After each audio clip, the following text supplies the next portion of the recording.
হে আসসালামু আলাইকুম, সবাই কেমন আছো? আলহামদুলিল্লাহ, আমি তো খুবই ভালো আছি। চলো, বিশ্ব ইজতেমা শুরু হয়ে গেছে আমাদের এখানে পুইনানে।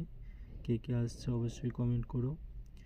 আর আমি তো এবারে নেই খুব মিস করছি এই ইজতেমাটাকে। আগের বছর যখন হয়েছিল সেখানে আমি ছিলাম, কিন্তু এবারে আমি থাকতে পারছি না, কারণ এবারে আমি ইন্ডিয়ার বাইরে আছি, সৌদি আরবে। তাই জন্য আমি থাকতে পারছি না চলো, অনেক মিস করবো, ভিডিও দিয়ে দেখতে হচ্ছে, কিছু করার নেই নিয়ে কে কে আসছে অবশ্যই কমেন্ট করো। এই বড় ইজতেমাতে সব জায়গা থেকে লোক আসবে, আমাদের এখানেই হয়, আগেবারে হয়েছিল, এবারেও বিশ্ব ইজতেমা হচ্ছে এখানে। আগে এখান থেকেই শুরু হয়ে গেছে, তোমার জানুয়ারি 2, 3, 4 থেকে শুরু হবে ইজতেমা। চলো, যারা যারা আসছে অবশ্যই কমেন্ট করো।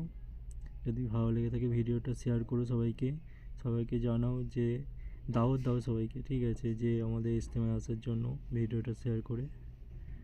ঠিক আছে, যদি ভিডিওটা ভালো থেকে লাইক করো, শেয়ার করো, আর সাবস্ক্রাইব তো অবশ্যই করো যারা নতুন চ্যানেলটা দেখছো আমার। ঠিক আছে, চলো পুরো ভিডিওটা দেখো। বাই।